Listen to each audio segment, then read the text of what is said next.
merci de nous taire, puisqu'on commence l'émission. Merci, bonjour.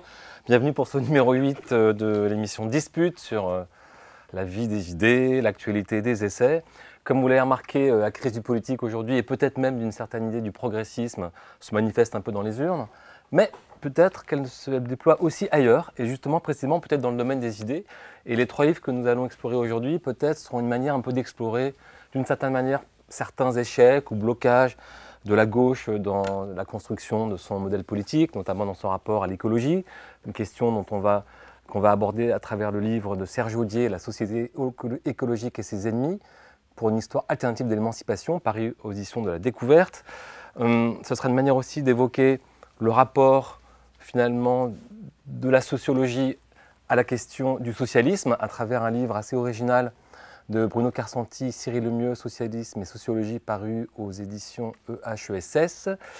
Et le 3e livre du jour sera un livre qui sera une manière un peu peut-être d'imaginer un peu un avenir possible pour notre système politique, en tout cas ce qui nous attend dans le renouvellement de ces procédures, de ces règles et surtout des citoyens qui le peuplent, avec le livre de Vincent Tibéri, Les citoyens qui viennent, comment le renouvellement générationnel transforme la politique en France, paru aux éditions des PUF. Alors, autour de la table, pour parler de ces 3 livres, nous avons une nouvelle invitée venue. Bonjour. Aliénor Bellanger, vous êtes doctorante en philosophie politique à Sciences Po, c'est ça? Avec notamment Étienne Tassin et avec Frédéric Gros, voilà, de grande sommité. À votre droite, à votre gauche, pardon, je me dis droite dès que je vois Laurent Bouvet, donc c'est inconsciemment. À votre gauche, Laurent Bouvet, de la Fondation Jean Jaurès, toujours présent parmi nous.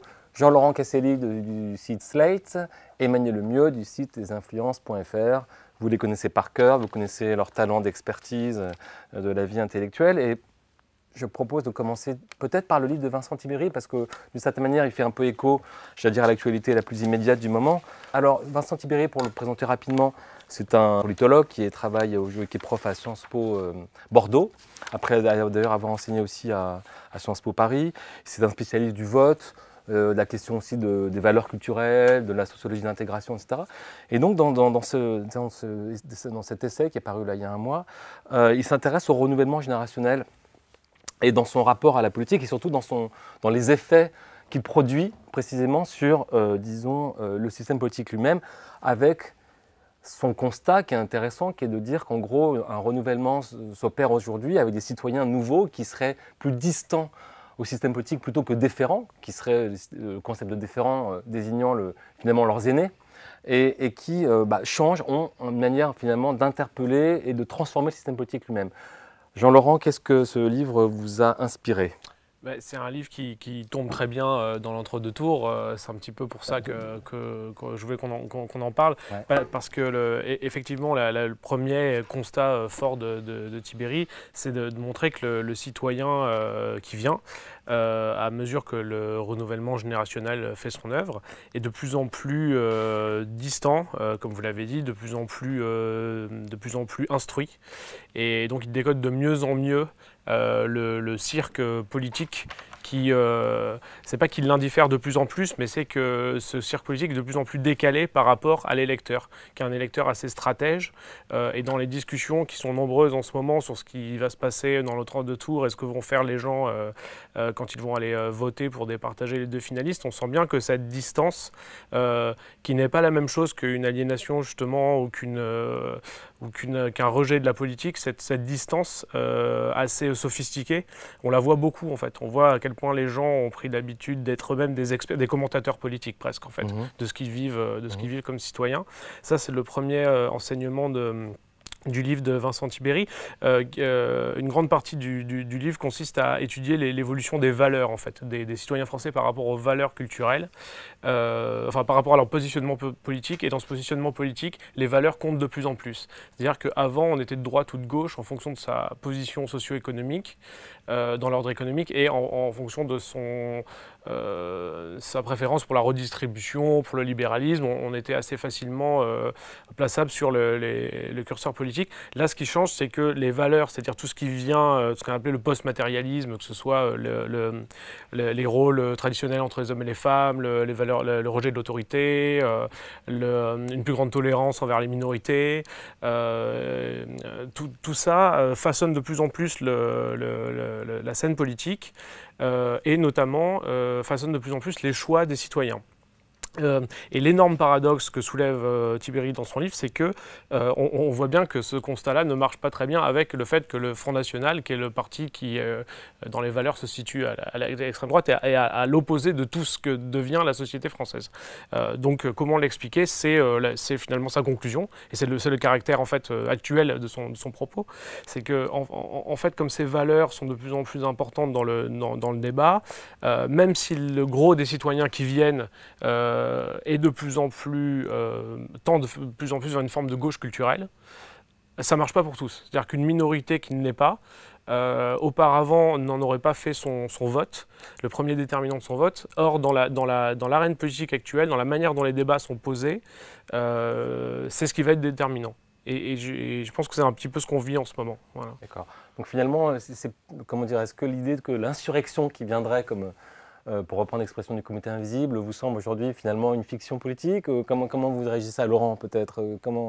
Est-ce que vous croyez à cette potentialité L'insurrection qui vient est une fiction totale, comme le débouché politique d'un mouvement comme Nuit debout était aussi une fiction politique totale.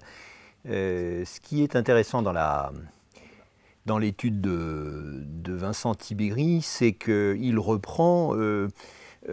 pour venir justement sur cette politique qui vient avec les cohortes démographiques, les générations, parce que, alors après, bon, on ne va pas rentrer dans le débat sur cohorte-génération, hein, évidemment qu'il détaille bien. C'est un très bon sociologue en termes de maîtrise des concepts et de travail empirique, hein, Vincent Tiberi, donc tout ça est très très fondé. Mais il reprend en fait, il y a une double thèse, il reprend en fait l'idée qui est une vieille idée de la sociologie des générations, sans remonter à Karl Mannheim au début du XXe siècle, mais qui a été beaucoup développée dans la sociologie américaine après la Seconde Guerre mondiale, qui est l'idée que on est dans sa vie politique et on reproduit dans sa vie politique les conditions de sa formation, de son éveil, de sa socialisation politique. C'est-à-dire que les cohortes deviennent ce qu'elles sont en fait. C'est-à-dire que plus que simplement les questions socio-économiques qui ont longtemps été surdéterminantes, mais parce qu'il y avait un contexte idéologique et parce que les gens étaient nés dans des conditions, par exemple la crise des années 30, la guerre, la génération ensuite de la prospérité, du baby-boom, etc., nés dans des conditions particulières, ils reproduisaient les conditions économiques, socio-économiques, l'appartenance de classe notamment, en fonction des cadres idéologiques dans lesquels ils s'inséraient. Donc la droite et la gauche étaient lisibles. Et il y a toujours eu un rapport très étroit entre ce que Vincent Tiberi appelle les valeurs, ce qu'on peut appeler les cadres idéologiques et les représentations collectives, avec Durkheim, avec d'autres, de cette manière, et la sociologie. On en reparlera peut-être d'ailleurs pour le livre sur le socialisme et la sociologie tout à l'heure. Et puis la deuxième thèse intéressante, sous-jacente qui développe, c'est que ce qu'a très bien expliqué Jean-Laurent à l'instant, c'est que les générations qui viennent construisent un rapport assez différent des précédentes, justement, qui étaient dans ce cadre général, parce que ce cadre a explosé. Ce qui a explosé, c'est le cadre idéologique. Il n'y a plus de référents de grandes idéologies structurantes, etc. Ce qui est disponible aujourd'hui, et ça on le verra aussi peut-être dans le livre sur l'écologie, c'est des écologies un peu plus fluides, qui ne posent pas immédiatement des questions politiques, qui sont des enjeux immenses. Le devenir de la planète, c'est un enjeu considérable qui nous intéresse tous. La question de l'influence sur notre santé, c'est des questions qui nous intéressent tous. C'est ce qu'a essayé de mettre dans la campagne, par exemple, un candidat comme Benoît Hamon, avec des questions essentielles, mais sans que ce soit problématisé politiquement. Ça a été aussi sa limite, parce qu'il parlait des perturbateurs endocriniens ou des difficultés du burn-out, des catégories professionnelles, mais sans arriver à politiser cette question, parce qu'il n'y a plus de cadre qui permet de le faire. Parce que non seulement les idéologies, les grandes idéologies, les grands chocs idéologiques ont disparu, mais aussi les structures d'accueil de ces enjeux ont disparu. Les partis, les syndicats, tous les répertoires de l'action classique en politique s'effondrent. Et ces générations, elles sont le produit. C'est pas qu'elles produisent ce genre d'éclatement, etc. C'est qu'elles sont le produit. C'est ça, je trouve, le grand intérêt du livre. Si on en trouve un à la fin, surtout, parce que l'ensemble du livre est plutôt il pose le décor avec des choses qu'il emprunte, notamment ce qu'il connaît bien à la science politique américaine. Est-ce que vous partagez l'idée que, selon lui, que la nouvelle donne démographique serait plutôt un facteur expliquant d'une certaine manière de gauchiser entre guillemets la société française, faisant justement disparaître les générations Ça, je suis pas. Ouais. Alors, justement, là, on rentre dans le débat par rapport à la thèse de Tiberi et son interprétation. Et là, je suis pas tout à fait sûr que ce soit une bonne interprétation de ce qu'il avance comme données. Donc là, ça serait intéressant d'avoir un débat avec lui, pour le coup, bien sûr, parce que l'idée qu'il y ait une gauchisation parce que ça devient plus fluide, plus incertain, parce qu'on a un rapport beaucoup plus individualisé aux valeurs, plus horizontalisé, moins verticalisé à l'autorité, etc., tout cela, certes, mais c'est compliqué, si vous voulez, pour prendre quelque chose de simple pour l'expliquer, entre le libéralisme politique et le libéralisme économique, libéralisme politique culturel d'un côté et économique de l'autre. On a de plus en plus de contestation du libéralisme économique, du marché, du capitalisme, de l'ordre et du système. On le voit bien aujourd'hui dans le vote, on le voit bien dans l'ensemble des démocraties aujourd'hui, sous différents types de régimes, mais on n'a pas de contestation du système au sens du libéralisme culturel et de l'individualisation des valeurs, de la possibilité de dire et de faire ce que je veux, comme je l'entends, etc., lié à l'individualisation du sujet. Donc on a là quelque chose quelque chose qui ne fonctionne pas. Je prends juste un exemple. La position de Philippe Poutou, le candidat de NPA, du parti anticapitaliste, héritage d'une des familles du trotskisme français, qui est très opposé au capitalisme, très opposé à la mondialisation, au patronat, etc., un peu classiquement, et en même temps, qui ne voit pas le problème pour les jeunes filles de porter le voile, d'exprimer leur religiosité telle qu'elles l'entendent.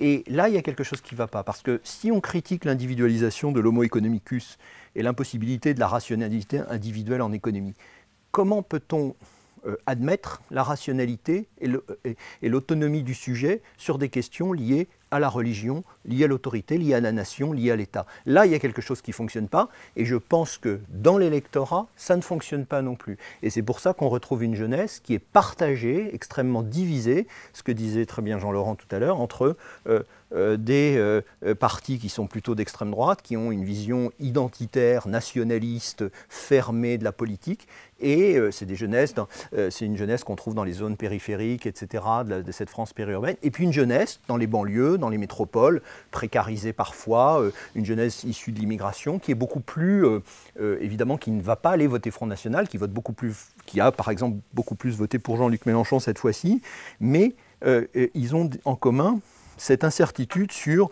l'autonomie du sujet et à quoi elle s'applique. Et je trouve que la thèse de Tiberi n'explique pas ça. D'accord.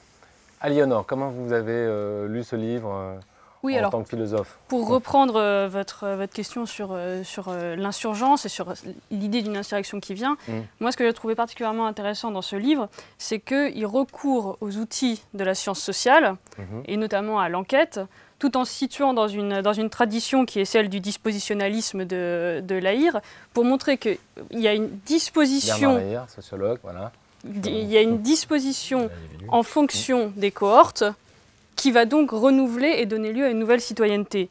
Et je trouve ça intéressant parce que ça explique et presque ça justifie, alors on peut être d'accord ou non avec l'interprétation, toutes les intuitions théoriques et philosophiques qu'il y a eu ces 10, 15, 20 dernières années sur la crise de la représentativité, d'un point de vue essentiellement philosophique et théorique.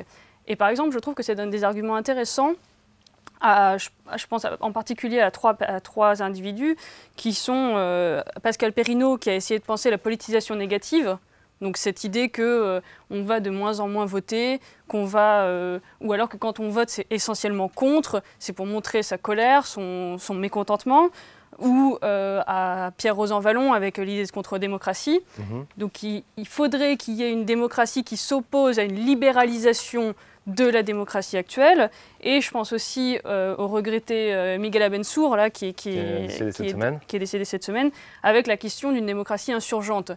Et ce que je trouve intéressant, c'est que Tiberi, en tout cas, nous donne des outils pour nous interroger sur la pertinence de ce cadre théorique.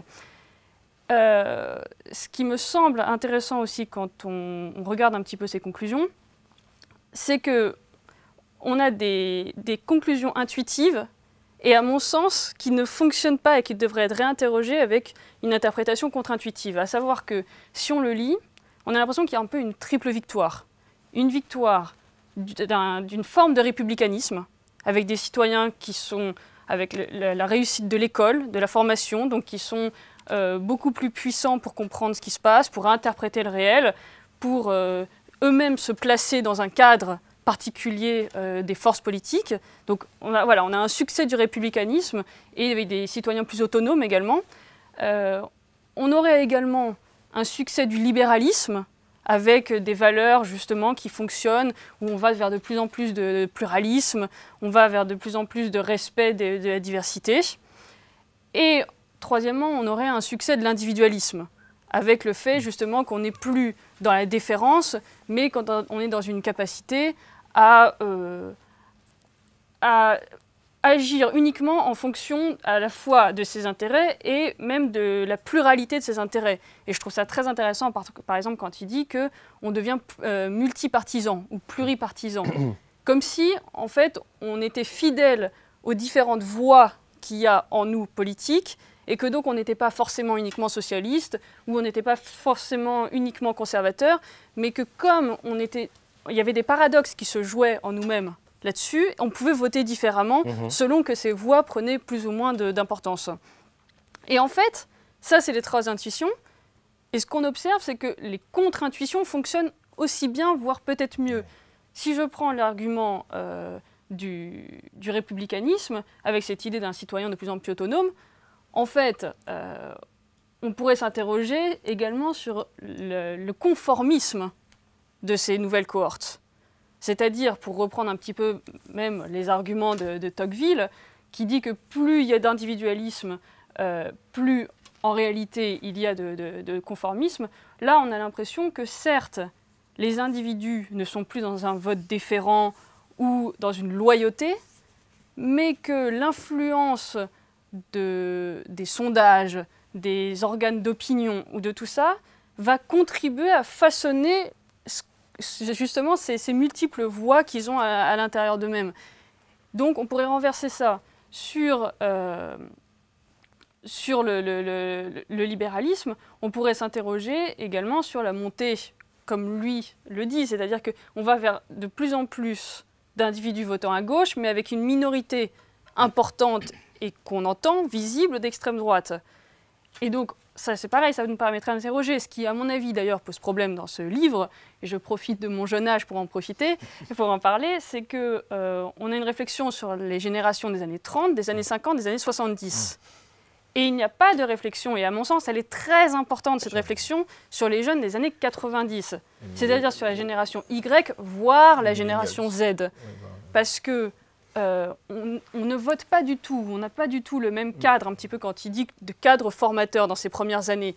On ne se politise pas de la même façon dans les années 70 quand on arrive à l'adolescence avec la révolution conservatrice que quand on arrive à l'adolescence avec Jean-Marie Le Pen au second tour. Est-ce que ça normativise les choses ou est-ce qu'au contraire ça fait un choc? Avec le 11 septembre, et avec Internet et les réseaux sociaux. Et à mon sens, ce serait très intéressant de repenser ce livre en parlant des post-baby boomers qui vont changer beaucoup de choses et, à mon avis, qui permettront peut-être d'expliquer d'autres choses. Et troisièmement... Et on finit, parce qu'il faut qu'on y aille. Oui. Et moi, ce qui me pose aussi un peu problème d'un point de vue épistémique cette fois-ci, c'est que cette réflexion par cohorte me semble un petit peu naturaliser les choses. C'est-à-dire que de réfléchir par disposition comme ça nie les stratégies individuelles, les stratégies collectives, et donc on a moins tendance à réfléchir à pourquoi est-ce qu'on pourrait même être pour des valeurs pareilles, mais c'est peut-être plus d'un point de vue stratégique, réfléchi, opportuniste, qu'une essentialisation des choses comme ça. Très bien, merci. Emmanuel, très rapidement, parce qu'on a pris beaucoup de retard. Tout est dit. J'ai plus rien à dire. Ok, alors du coup, on va enchaîner avec toi peut-être pour le livre, d'un livre de quelqu'un que tu connais peut-être un petit peu, qui s'appelle Cyril Lemieux, qui a écrit avec Renaud Carsanti un livre qui s'appelle Socialisme et sociologie. Disclaimer, comme on dit. Qui est un livre, moi je trouve assez intéressant et en tout cas très original dans le constat qu'il fait, qui est en gros un état des lieux d'une sorte de double crise un peu concomitante et du socialisme et de la sociologie, en mettant en avant l'idée que finalement la crise de l'un est complètement liée à celle de l'autre, puisque d'une certaine manière, comme ils le disent eux-mêmes, le socialisme ne peut se concevoir que finalement dans ce qui l'unit à la volonté de savoir sociologique, puisque l'un et l'autre sont nés tous les deux au même moment, enfin à la fin du 19e siècle, pour le dire un peu vite, à partir finalement d'une visée commune qui est de dire en gros, il faut démocratiser la société, il faut dénaturaliser les injustices, et comme si finalement leur but commun est qu'aujourd'hui l'un et l'autre sont en crise. La sociologie aujourd'hui est remplacée par d'autres champs disciplinaires beaucoup plus hégémoniques comme la psychologie ou l'économie bien sûr,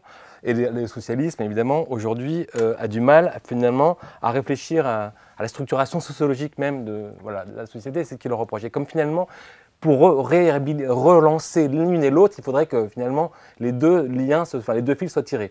Jean-Laurent, est-ce que c'est un livre qui t'a inspiré ou moyen? Oui, j'ai trouvé que ça arrivait à un moment assez crucial, quoi, à la fois pour le socialisme et pour la sociologie, qui sont quand même chacune dans leur genre assez mal en point, c'est le moins qu'on puisse dire. Voire pour le socialisme peut-être en train de disparaître comme courant politique français, et pour la sociologie... Et pas que en France d'ailleurs. Et pas que en France, oui.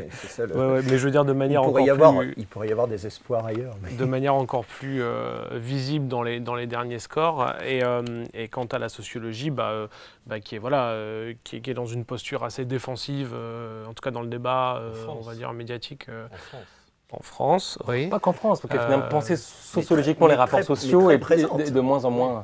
Défensive, mais très présente quand même dans le débat public. Hein. C'est la science sociale la plus présente. Je me laisse de côté l'économie, évidemment. Ça, c'est un peu à part. Mais... Oui, mais c'est une science sociale qui est de plus en plus attaquée dans ses fondements même. Et c'est pas le premier livre, en fait, depuis un an ou deux, qui paraît sur ce thème de la défense de la sociologie contre ses détracteurs. Et donc je trouve que c'est un symptôme que le livre arrive maintenant. C'est aussi un symptôme que les auteurs assument tout à fait l'alliance entre un courant politique, le socialisme, et une discipline, une approche théorique en fait des faits sociaux, qui est la sociologie. En général, tout le monde le sait, mais personne ne le dit jamais. Et là, il y a une sorte d'évidence, quoi. Il y a une page entière qui est une sorte de coming out de la sociologie. C'est assez marrant. Emmanuel Lefrérot. Non, mais je vais être assez sobre sur ce livre pour des raisons un peu compréhensibles. Ontologique. Bon, déjà, il faut quand même se dire que pour moi, c'est une offre. Vraiment, c'est une idée qui tient sur la tête d'une épingle, hein, quand même. Je ne vois pas très bien l'intérêt que ça a pour le grand public. Dans la manière dont c'est traité. C'est ce que je voulais juste préciser. Dans la manière dont c'est traité. D'abord, le grand public, ce n'est pas forcément un défaut de ne pas s'adresser au grand public. Comment dire? Bon, déjà, ça part d'un principe qui serait donc que la sociologie est en crise, mais en même temps, on est sur Terre. Il n'y a jamais eu autant de sciences sociales. Elles sont partout, elles débordent partout dans le monde. Donc, je ne vois pas très bien où est la crise de la sociologie. Est-ce que c'est la crise d'une certaine sociologie? Voilà, déjà, on peut peut-être avancer et discuter. Donc, si j'ai bien compris, on secoue les mannes de Max Weber, surtout, hein, qui est quand même très bien représenté dans le livre. Marcel Mauss et Durkheim aussi. Oui, beaucoup, pas mal. Les trois maîtres. Mais puisqu'on parlait des nouvelles valeurs qui sont en train de se fabriquer, etc., par exemple, en sociologie, il y a quelque chose d'intéressant en ce moment, c'est j'ai l'impression que Gabriel Tarde, est en train de dépasser Max Weber, justement, par rapport à l'explosion du numérique. Il y a une sociologie qui nous éclaire sur le monde et sur le socialisme, subclaquant ou non. Donc c'est ça que je ne comprends pas. Je trouve que moi, je trouve qu'il y a un côté dépressif du livre sur cette sociologie qui serait en crise que je n'arrive pas à saisir à la lecture du livre. Quant au socialisme, effectivement, là, nous sommes le 27 avril, donc on est dans un entre-deux tours très bizarre. Bon, le socialisme est en crise, mais je ne suis pas sûr que la sociologie va le sauver. soit le médicament qui va le sauver. Bon, on comprend bien qu'ils sont des compagnonnages, etc. Mais par exemple, ce livre s'inscrit quand même dans toute une littérature depuis des années. Je pense par exemple au livre de Daniel Lidenberg qui s'appelle « Y a-t-il un parti intellectuel en France ?» qui date de 2006 chez Belin et qui posait exactement la même question. Hein. C'est toujours cette espèce de peur des chercheurs d'être rejetés. Moi, je dis la sociologie, elle est très en forme. Ils en sont de cette manière, ironiquement, peut-être une illustration de cette manière. Ben oui. Laurent. Oui, alors, très rapidement, il y a trois. C'est un livre, moi j'ai trouvé très intéressant. Alors, c'est un peu un livre pour les professionnels de la profession. Hein, ce que dit Emmanuel est juste, ça intéresse ceux qui s'y intéressent. Et donc, moi, ça m'a beaucoup intéressé. Et c'est un livre qui pose bien les questions. Après, les pistes de réponse qu'il y apporte, à mon avis, sont défaillantes du point de vue politique. Alors, il y a trois en gros, c'est assez parallèle ou symétrique. Il y a trois crises de la sociologie et trois crises du socialisme, enfin trois manières de le problème de la sociologie, d'abord, c'est un problème de relation à son statut scientifique. C'est-à-dire que les fondateurs, Durkheim, Émile Durkheim, Max Weber, Marcel Mauss, ont fait prendre, alors chacun avec des différences, mais une voie à la sociologie, ont constitué la sociologie sans en faire une science, sans avoir une aspiration à la science, au sens où les sciences sociales et la sociologie notamment, depuis maintenant une quarantaine d'années, se sont développées avec le recours à de la formalisation, à de l'empirie qui se veut absolument scientifique dans les techniques d'enquête, etc. etc. Bon, il y a quelque chose qui s'est construit, une sorte de scientisme de la sociologie, qui échoue, parce que la sociologie, évidemment, concerne les relations entre les hommes, etc., et qui donc ne peut pas, c'est une aporie, ne peut pas aller au bout. Le deuxième problème, c'est que la sociologie, comme beaucoup de sciences sociales aujourd'hui, on le voit en particulier en France, parce que ça c'est un défaut particulièrement français qu'on n'a pas trop dans d'autres pays, notamment dans le monde anglo-saxon, c'est de tout expliquer par le social, et non plus d'expliquer la société. C'est-à-dire que la société est réduite au social et à l'explication sociale. On l'a bien vu dans les débats sur le djihadisme récent. Il y avait une réduction chez toute une partie de la sociologie française aux causes sociales. Les djihadistes, les terroristes, ceux qui partent en Syrie, ceux qui font les attentats chez nous, sont des produits d'une société malade, défaillante, du système éducatif, du système carcéral, etc. Il n'y a jamais ni de responsabilité individuelle, ni de relation idéologique, ni de vérité dans la manière d'adhérer à une religion ou à ses principes, ou à évidemment le fait qu'elle soit dévoyée, dans le cas de l'islamisme. Et puis le troisième problème, c'est le lien à la politique. La sociologie serait une science sociale de gauche, serait une manière de parler de la société de gauche. Et donc on voit bien que là, il y a une question fondamentale qui se pose, qui est qu'il y a des sociologues qui ne sont pas de gauche et qui peuvent très bien parler de la société sans la réduire tout à fait au social. On voit bien que c'est un des grands problèmes.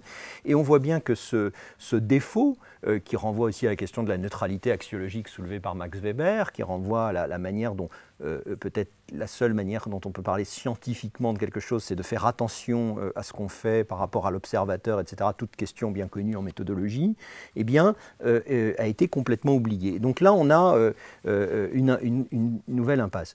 Et puis du côté du socialisme, on a un peu l'équivalent sur différents sujets. Le socialisme, c'était quoi, pour dire simplement les choses? Le socialisme démocratique, il ne faut pas faire le procès aux auteurs de parler du socialisme stalinien ou du communisme, etc.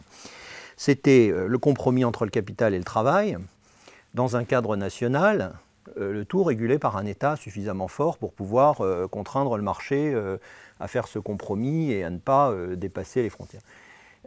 Il l'aborde bien dans la question européenne, qui est aussi un angle important de ce livre. La question européenne à laquelle le socialisme démocratique européen a adhéré à partir du début des années 70 de manière très enthousiaste, avec la génération Mitterrand, Olaf Palme, qui rentrera plus tard avec la Suède, mais enfin Kreisky en Autriche, évidemment, comment s'appelle-t-il, le chancelier allemand Helmut Schmidt non, avant, de l'Ostpolitik, Willy Brandt. J'ai son nom sur le bout de la langue. Avec aussi toute la deuxième gauche française jusqu'à Delors, etc. Tout ça, ils ont fait une alliance avec les démocrates chrétiens pour construire une Europe, pour dépasser les nations, etc. Mais ils ont perdu le cadre du socialisme. Parce que c'est ça la véritable histoire. Ce n'est pas tellement un problème de début du siècle, on n'en est plus là, c'est du début du XXe siècle. C'est un problème de... La construction européenne ne correspond pas aux conditions. Ça détruit l'État fort qui impose sa loi au marché, ça détruit évidemment les frontières nationales, et ça plombe le rapport démocratique entre des forces sociales qui ont un intérêt à se parler et à établir un rapport de force. Donc cette déconstruction, on voit bien qu'elle est le pendant de la politique, de la même manière que la prétention scientifique à construire, c'est la prétention à construire une Europe sur des bases rationnelles, etc., qui là aussi ne fonctionne pas. Et puis la question de tout expliquer par le social, en Europe, c'est de tout expliquer par demain on va pouvoir harmoniser, il va pouvoir y avoir une Europe sociale, l'avenir du socialisme c'est la paix, l'Europe sociale, le progrès. Ça ne fonctionne pas. Donc là on a la double crise qui est mise en scène, qui est bien là. Alors les conclusions qu'ils en tirent, c'est-à-dire le retour à un socialisme pour pouvoir à nouveau vraiment être européen, rejeter la nation réactionnaire, horrible, etc. Je pense que c'est la fausse route totale. C'est-à-dire qu'ils n'arriveront avec leur solution ni à reconstruire le socialisme, ni certainement à refaire de la sociologie de manière convaincante pour nos concitoyens. Ok. Laissons le chiant ouvert. Eleonore, rapidement, parce qu'on est très en retard. Oui, très synthétique. Là. Oui, je vais aller rapidement. Déjà, premièrement, ils ne veulent pas complètement contrer le nationalisme, puisqu'ils disent bien dans le début du livre qu'ils veulent retrouver l'idée nationale contre le nationalisme. Donc il faudrait développer ce point-là, parce que d'autres ont eu cette idée avant eux, et utiliser le fédéralisme pour restaurer l'idée nationale contre le nationalisme, ce qui a posé beaucoup de problèmes, parce que ce n'était pas forcément une pensée de gauche qui a soutenu ça, et je pense notamment aux non-conformistes des années 30, et à Alexandre Marc, qui était plutôt à gauche, mais avec pas mal d'autres de ses contemporains d'Alexandre Marc qui étaient... Nous sommes tout à fait d'accord. Je l'ai moins bien dit certainement, mais nous sommes tout à fait d'accord. Il n'y a pas de souci là-dessus. Bon, je vais aller directement, moi, à ce qui me pose vraiment problème dans ce livre. Je trouve ça intéressant qu'on ait tous ici la sensation d'un livre qui parle à une élite ou à des personnes qui sont déjà sociologues. Et je pense qu'il faut prêter attention à cette sensation qu'on a. Et pourquoi on l'a, à mon avis, c'est pas tellement dans la thématique, dans la façon qu'ils ont de traiter la question, dans le vocabulaire qui est assez simple et un style qui est assez accessible, que dans la condescendance profonde de ce livre. C'est-à-dire que moi, ce qui me pose vraiment problème, c'est dès le début du livre, on le voit, c'est-à-dire qu'il présente un petit peu tous les mouvements justement insurgents, les mouvements comme les indignados, etc. Et eux, ils se présentent justement comme les personnes qui vont pouvoir dépasser le cri d'injustice de cette foule pour en faire et lui conférer, et je cite le livre, une dimension proprement intellectuelle. Comme si le cri d'injustice, lui, n'avait aucune dimension intellectuelle. Et il utilise le recours à la formation, à l'éducation et à la science pour faire quoi? C'est-à-dire pour sortir la question sociale du peuple, en quelque sorte, et l'assimiler et l'intégrer, et je cite encore le livre, dans une communauté professionnelle. Moi, cette idée de communauté professionnelle, ça me pose clairement problème, parce que je pense que la dérive fondamentale d'un livre comme ça, c'est qu'on risque d'arriver vers une dérive post-démocratique du socialisme, en quelque sorte. C'est-à-dire qu'on va retirer le socialisme à ses acteurs, on va en faire un produit comme ça qu'on va mettre dans du formol, qu'on va analyser en laboratoire avec des enquêtes, des enquêtes et des enquêtes. Et au final, on aura certes un socialisme pur, mais qui sera complètement déconnecté de son rapport au peuple. et de son rapport à l'injustice, et de son rapport à un intellect qui est peut-être plus spontané et moins expérimental ou moins sociologique que ce que les auteurs commandent. Très bien. Bon. C'est un livre qui, voilà, dont on sent qu'il quand même pose des questions. Vous n'avez pas l'air complètement de vous emballer totalement, mais je pense que c'est quand même un livre important et qu'en tout cas, tous les jeunes sociologues et étudiants doivent lire. Hein. Socialisme et sociologie, donc aux éditions de EHESS, Bruno Carcentis, Cyril Lemieux. On arrive à notre dernier livre, on est un peu en retard, donc on va essayer d'aller un peu plus rapide sur le livre de Serge Audier, La société écologique et ses ennemis, paru à la Découverte, qui est un énorme pavé, qui fait, je sais pas, 600 pages, très bien. 700.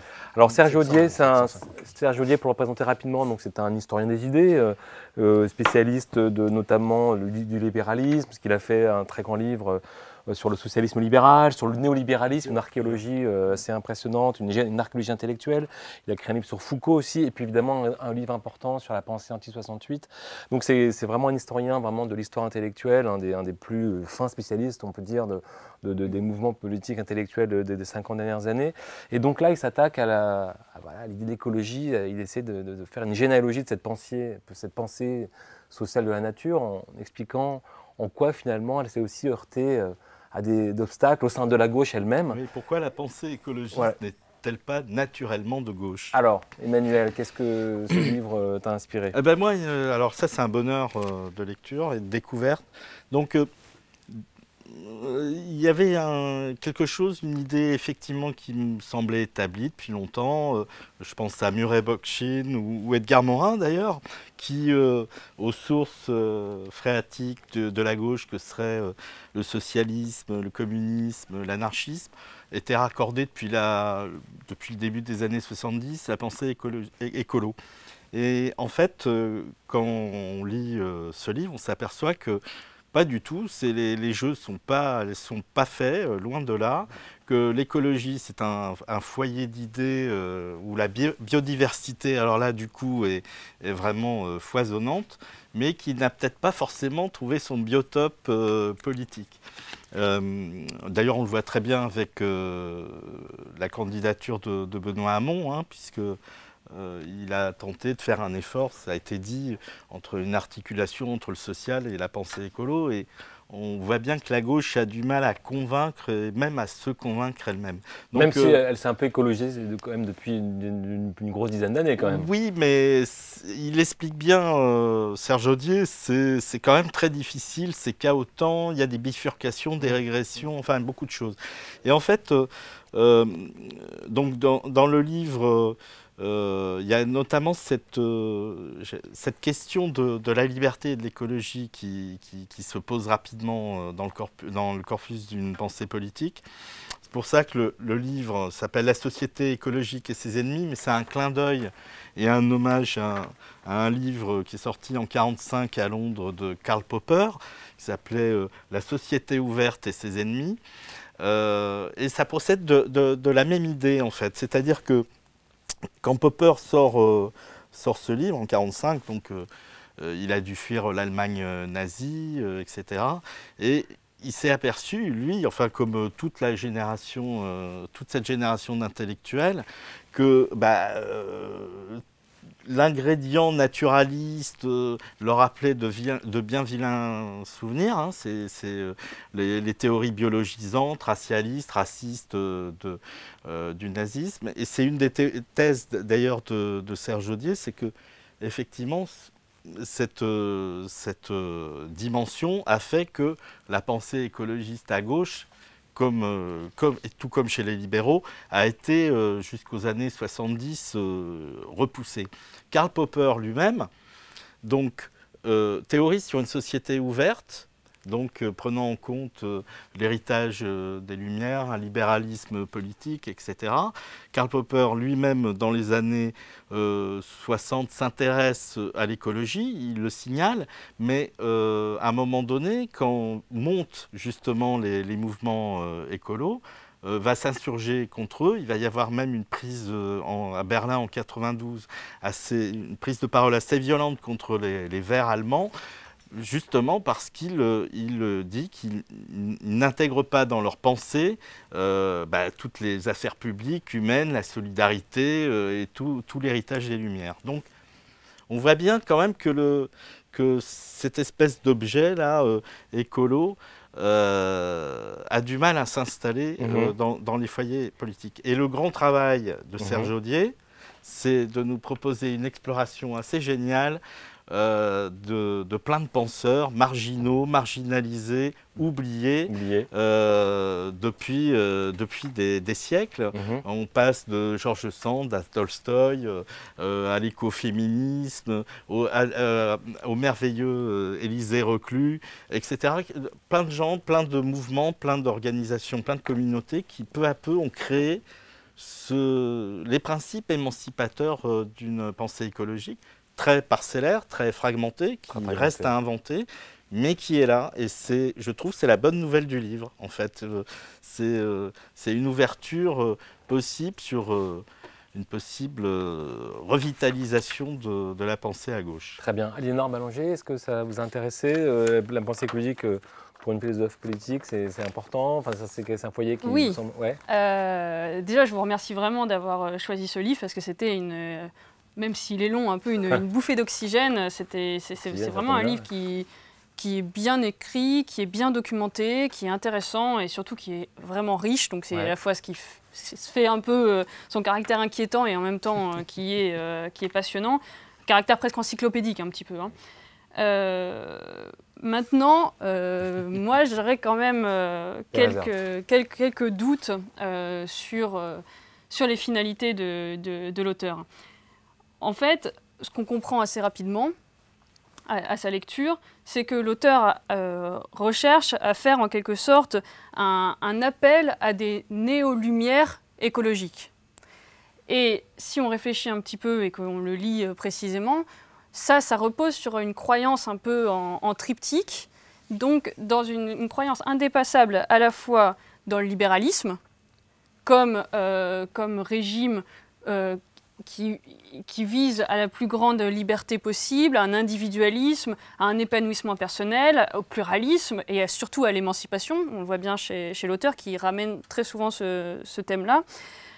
Une croyance indépassable également, pareil, dans ce domaine cette époque des Lumières, dans la science, et une croyance indépassable également dans l'homme et dans l'humanisme. Et on comprend très bien que ce qui lui pose, lui, le plus gros problème dans la critique qui l'assimile, qui me pose un peu problème aux romantiques et aux néo-romantiques, et notamment allemands, c'est que l'écologie pourrait se faire aux dépens de l'homme. Et donc on pourrait, en quelque sorte, faire l'apologie de la nature, de l'environnement, contre l'humanisme. Moi, ça me pose un petit peu problème. Pourquoi ? Parce que, premièrement, le positionnement normatif, je le trouve un peu binaire et un peu simple, et ça me pose problème d'opposer les bons écolos aux mauvais écolos. Et en gros, les bons écolos, et je vais aller un petit peu loin, mais ça aidera à la discussion, les bons écolos, en fait, selon Audier, ce sont tous les écologistes qui cultivent une haine de soi écologique. C'est-à-dire qu'on va faire en sorte de parler d'écologie tout en ne parlant jamais d'écologie. Et en fait, qu'est-ce que ce sera qu'un bon écologiste? Ce sera celui qui s'intéresse certes à la nature et à l'homme en tant qu'acteur dans l'environnement, mais surtout qui militera pour des valeurs pluralistes, pour l'égalité homme-femme, pour une pensée anticolonialiste. Et on ne sera un vrai écologique libéral et digne des néo-lumières qu'à partir du moment où la nature, en quelque sorte, et notre rapport à la nature est secondaire.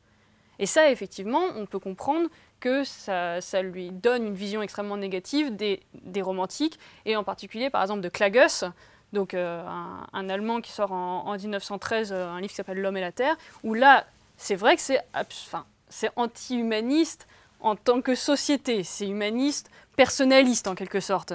Mais il y a ce refus-là. Après, d'un point de vue même épistémique, là, ce qui me pose problème, c'est que je trouve que ce qui est intéressant vraiment dans ce livre, et ça c'est éclairant, c'est de montrer le paradoxe fondamental, indépassable qu'il y a entre l'écologie et la démocratie. parce que l'écologie naturalise et que la démocratie, foncièrement, est un régime qui dénaturalise, qui explique que ce n'est pas parce qu'une femme est faite pour la procréation qu'elle doit être mère, que ce n'est pas parce qu'on est pauvre qu'on doit le rester. Et donc la démocratie, forcément, elle est incompatible avec une vision naturelle, donc de l'écologie. Et ça, à mon avis, c'est riche et c'est intéressant quand on garde le paradoxe. Et je trouve ça dommage de rabattre l'intensité de ce paradoxe sur une solution qui serait, donc, libéralisons l'écologie. Très bien. Bon. Donc, on aura un regard un peu dialectique, assez à la fois intéressé et en même temps critique. Laurent, rapidement. Ce qui est bien, c'est que ma voisine a tout dit, et ce que je voulais dire en particulier. Et j'ajouterais juste simplement que dans ce livre, Serge Audier procède de la même manière. C'est un historien des idées qui est sans doute le meilleur pour mettre ensemble, pour tracer les généalogies des courants, mettre ensemble, opposer les écoles, les familles de pensée. En France, aujourd'hui, c'est sans doute celui qui fait ça le mieux dans l'histoire des idées politiques en particulier. Il a pris tous les sujets, le républicanisme, le libéralisme, la pensée 68, etc. Là, il s'attaque à l'écologie, il fait la même chose. Qu'est-ce qu'il fait ? C'est ce qui vient d'être dit, et simplement j'y ajoute le petit chapeau méthodologique. Il prend en charge des lectures en disant ces lectures-là ne sont pas les bonnes. Et il y a un côté très normatif dans son travail, comme ça vient bien d'être dit. Il prend en charge des lectures, ce ne sont pas les bonnes. Là, les mauvaises lectures, c'est effectivement les lectures à la Luc Ferry, les lectures qui ont été des lectures qui ont critiqué justement la dérive gauchiste, la dérive de l'écologie politique au sens culturel, justement, post-industriel, etc., et qu'on voit bien qu'ils sont des contradictions dans le mouvement écologique. On voit bien que les Verts ont du mal à réaliser politiquement leurs projets écologistes parce qu'ils pensent d'abord en termes, pardonnez-moi l'expression, sociétaliste. Donc on est bien au cœur de là. Et Serge Audier essaye de fournir finalement une justification théorique, philosophique, généalogique en prenant, et qui trop embrasse mal étreint, en prenant vraiment des choses qu'il va chercher parfois assez loin. Et bon, sans être spécialiste, on peut juste quand même comprendre que c'est un petit peu tiré par les cheveux, et qu'il essaye de mettre ensemble pour dire voilà, on a une véritable doctrine pour la gauche, la vraie gauche libérale, émancipatrice de demain, etc. Et c'est bien sûr pas du tout ce qu'on nous en a raconté, ni ce que racontent les réacs qui n'y comprennent rien, ni ce que raconte la bonne vieille gauche qui, elle non plus... voilà. Et donc, le problème avec le travail d'Audier, c'est toujours extrêmement riche, extrêmement passionnant ce qu'il fait, c'est toujours très intéressant. Et en même temps, derrière, il y a toujours à l'œuvre quelque chose de normatif, quelque chose qui veut montrer comment on doit faire politiquement. Et c'est à la fois, voilà, mais c'est ce qui rend intéressant cet auteur pour moi. Laurent, est-ce que tu penses que c'est un livre que devrait lire Benoît Hamon pour réarmer idéologiquement? C'est trop tard. Plus de temps maintenant. Mais dans les années à venir, c'est non, mais j'ai vraiment adoré. Merci Emmanuel, franchement, pour cette découverte, parce que j'ai pas lu en entier, j'avoue, mais j'ai pas eu le temps, mais je vais me le garder pour le lire attentivement. Non, mais c'est bon, ce qui a été dit, c'est-à-dire qu'il ravive un débat depuis quelques années qui sont les penseurs qu'on a le droit de citer et ceux qui sont interdits, et parmi ceux qui sont interdits, est-ce qu'on a quand même le droit d'en faire une note de bas de page, quoi. C'est un peu ça, quoi, qui est étrange dans la lecture qu'il fait de certains auteurs que moi j'aime bien. C'est sûr mais on sent que c'est pas super de les aimer, quoi. Mais comment vous expliquez tous que la gauche n'est pas capable d'intégrer suffisamment, disons, ce corpus écologique de son histoire? C'est peut-être cette peur justement d'aller trop du mauvais côté ou du côté obscur de l'écologie. Alors il n'y a pas de mode d'emploi dans le livre. C'est là où je n'arrive pas à comprendre. Il dit pas qu'il y a une pensée écolo. Non, mais son tort, c'est sans doute d'essayer de mettre en cycle des tas de foyers. C'est ça qui est compliqué, sans doute. Ce qu'il dit, c'est que le mouvement progressiste, socialiste n'a pas suffisamment quand même précisément pris. Non, mais pour les raisons qu'a très bien expliqué Éléonore tout à l'heure, pour des raisons d'incompatibilité. Elle a parlé de la démocratie, on aurait pu parler du problème du rapport de force dans la production, etc. Oui, mais la démocratie, en revanche, les Lumières, tout ça, c'est un point central de Serge Audier, quand même. C'est pas ça, c'est la démocratie de l'émancipation individuelle. C'est plus l'émancipation collective qui intéresse Audier, c'est l'émancipation individuelle. Il est dans la pensée post-68. Il avait fait ce livre très intéressant où il critiquait tous ceux qui n'étaient pas dans la pensée post-68 et qui étaient critiques de cette pensée post-68. Justement, c'est son livre sans doute le plus, sa clé de lecture. Mais ce qui est intéressant, c'est que, j'en parlais rapidement tout à l'heure par rapport à la campagne de Benoît Hamon, la difficulté des mouvements écologiques. Qui a quand même assez insisté sur cette dimension-là. Et même, mais avant des Verts allemands, etc., ils ont toujours eu une difficulté. Le débat entre les réalistes et les fondi en Allemagne, les réalistes et les fondamentalistes de l'écologie, ça a été un moment très important dans les années 80 et au sortir ensuite dans la réunification dans les années 90. Ce qui est très important, c'est qu'il y a un problème de politisation du sujet. C'est-à-dire que ce sont des enjeux qui existent, dont tout le monde peut comprendre l'ampleur, les crises sanitaires, les questions, parce que l'écologie c'est aussi la question des virus, on parlait des perturbateurs endocriniens, Benoît Hamon les a suffisamment mis sur la table dans cette campagne pour qu'on puisse en parler librement aujourd'hui. Il y a tout un ensemble de sujets, le climat, etc. Ce sont des sujets qui arrivent à l'agenda, comme on dit, mondial. On voit bien qu'il y a des effets, il y a des consensus sur un certain nombre sur le réchauffement climatique, sur des choses. Bon, ça avance, on voit bien que ce sont des... Mais comment on politise ça derrière ? Tous les gens qui ont essayé de le politiser, je pense à Al Gore en 2000, je pense à tout un ensemble, donc aux Allemands, à ce qui vient de se passer avec Benoît Hamon, etc., échouent. Pourquoi ? Parce que politiquement, il y a quelque chose qui n'arrive pas à s'articuler, en particulier pour la gauche, qui n'arrive pas à s'articuler sur la promesse de l'émancipation collective, l'émancipation par le commun. Or, l'écologie, c'est comment on pourrait dire ça ? Du méta-commun, c'est au-dessus du commun. C'est-à-dire qu'on n'arrive pas à voir en quoi ça va faire partie de ce qui peut nous unir, de ce qui peut nous permettre ensemble de débattre, d'avancer, etc., de prendre des décisions, parce que c'est des enjeux qui, de toute façon, nous coiffent, nous sont au-dessus de nous surplombent, voilà, je cherchais le mot, et du coup, on n'a pas de moyen d'y accéder, sauf les débats régulation, est-ce qu'on fait du permis de polluer, ou est-ce qu'on interdit, est-ce qu'on fait l'écotaxe, est-ce qu'on fait des portiques pour taxer les camions sur les routes. Bon, après, c'est des débats de politique publique, mais il manque quelque chose entre les deux qui serait le niveau politics, si vous voulez. Il y a public policy, ça existe, écologique, gouvernance. Il y a le niveau problème de l'humanité, et puis entre les deux, il y a politics, et ça s'articule pas. Et tous les écologistes meurent de ça, parce qu'en plus, quand ils sont à gauche, ils deviennent hyper culturalistes, hyper sociétalistes, ils sont effectivement décoloniaux, etc. Ils sont dans des trucs d'intersectionnalité, et ça va pas, parce que ça ne renvoie pas à ce dont ils sont normalement les porteurs. Ok. On arrête là parce qu'on est arrivé au terme de l'émission. Donc la Société écologique et ses ennemis de Serge Audier, on vous le recommande.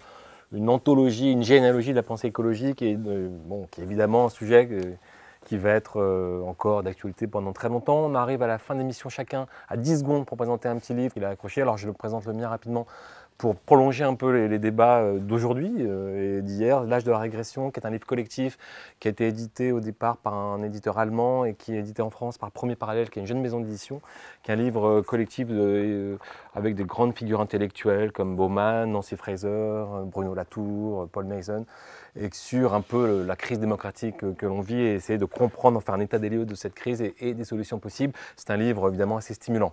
Laurent. Introduction à Raymond Aron par Gwendal Chaton, qui est un jeune enseignant de sciences politiques à la découverte, collection Repères. C'est une très très bonne synthèse sur ce penseur important et qui n'est plus tellement lu, qui est connu, très connu, mais qui est plus tellement lu, qui était à la fois un philosophe, un sociologue, un spécialiste de relations internationales et évidemment, comme il l'a décrit lui-même, un spectateur engagé puisqu'il a écrit toute sa vie des chroniques dans les journaux pour commenter la vie politique. Très bien. Bon, il est un peu quand même défendu encore dans le champ des revues, la revue commentaire. Ah non, bien sûr, mais il est plus lu. Il est moins lu, c'est vrai. Il est plus lu, par exemple, dans les listes de lecture aux étudiants. C'est devenu très rare de trouver Raymond Aron. Ok. Aliénor, un petit livre, un gros livre. Alors, un moyen livre. Ah, très beau, je l'ai lu, c'est très très beau. Voilà. C'est compliqué, c'est pas Puisque simple. Catherine Cocchio n'est pas là aujourd'hui, je me fais la voix littéraire du groupe. Et donc, je conseille cet excellent livre d'Evelyn Grossman qui est sorti vraiment il y a un mois ou deux, qui s'appelle « Éloge de l'hypersensible », que je trouve vraiment intéressant dans le contexte social et politique actuel, puisque à travers 4 études donc sur Deleuze, Barthes, Duras et Bourgeois, Louise Bourgeois, Grossman nous invite à repenser la place de la sensibilité et des affects dans la façon dont on doit penser politiquement aujourd'hui. Et je trouve ça intéressant, notamment si on le remet dans le contexte des insurgences et des indignados, notamment par exemple de penser aux Wutbürger allemands, donc ces citoyens qui considèrent que c'est par la colère qu'ils vont pouvoir s'exprimer, ou des indignados avec l'indignation. Et par exemple, là ça va pleinement dans son sens, de voir que c'est intéressant comment une indignation a pu se transformer, alors qu'on soit plus ou moins d'accord avec, en parti, qui s'appelle Podemos, donc nous pouvons. Donc c'est intéressant de voir comment une indignation et une émotion peut permettre de donner une grille d'analyse et un moteur d'action politique. Ok, merci. Donc, Éloge de l'hypersensible, Evelyne Grossman, nos éditions de minuit. C'est une maison d'édition qu'on cite assez rarement ici, parce que c'est vrai qu'ils sont plutôt dans la théorie littéraire, etc. Mais c'est vrai que c'est un livre important. Rapidement, Laurent, t'as oublié, c'est pas grave, t'as d'autres choses à faire. Emmanuel. Une petite réédition de Pierre Assouline, L'épuration des intellectuels. J'aime beaucoup le dernier chapitre qui s'intitule « Qu'est-ce qu'une épuration réussie ?» Et c'est vrai que c'est pas facile. Comment réussir son épuration? Ok, merci beaucoup. On remercie nos partenaires habituels, Slate, les Influences, la Fondation Jean Jaurès et évidemment l'Université Paris Diderot et les techniciens de ce studio télé qui est largement aussi beau que celui de France Télévisions, on peut le dire, ou de TF1 même. Voilà, merci à tous, à bientôt.